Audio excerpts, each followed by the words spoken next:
So the first chapter is titled The Destruction of Jerusalem. And in the first few pages, we're set a picture or set in a scene where Jesus is looking over Jerusalem.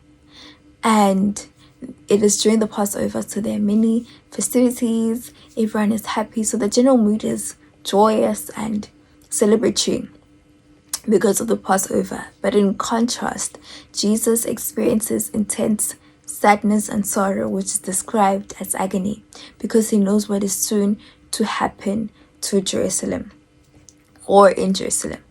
And although things are unsuspecting, Jesus knows what is soon to happen, and he reminisces on Jerusalem's past glory and what has happened to come to this point.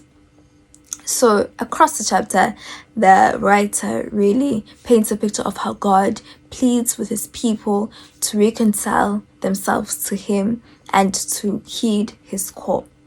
God sent prophets and Jesus himself to talk to his people, but they reject Jesus. But after they've even rejected Jesus, God still sends out apostles to them to send out his message or to convey his message, but they choose to be stubborn and ignorant, and they choose not to listen to God. And this continues until the destruction of Jerusalem. And the writer is quite explicit about the destruction of Jerusalem.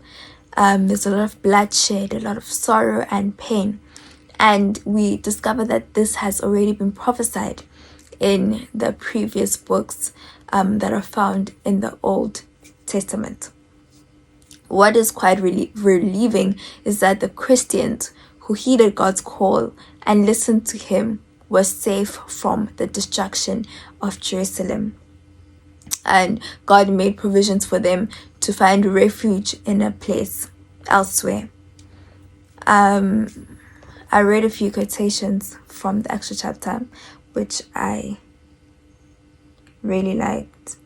So the first one says, "The disobedient and unthankful have great reason for gratitude for God's mercy and long-suffering in holding in check the cruel, malignant power of the evil one.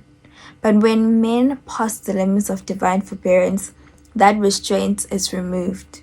God does not stand toward the sinner as an executioner of the sentence against transgression, but he leaves the rejectors of his mercy to themselves, to reap that which they have sown.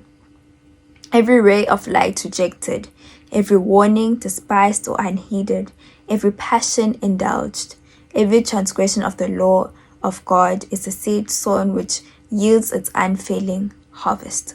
And the other one, "Come when it may, the day of God will come unawares to the ungodly, when life is going on its unvarying round, when men are absorbed in pleasure, in business, in traffic, in money-making, when religious leaders are magnifying the world's progress and enlightenment, and the people are lured in a false security.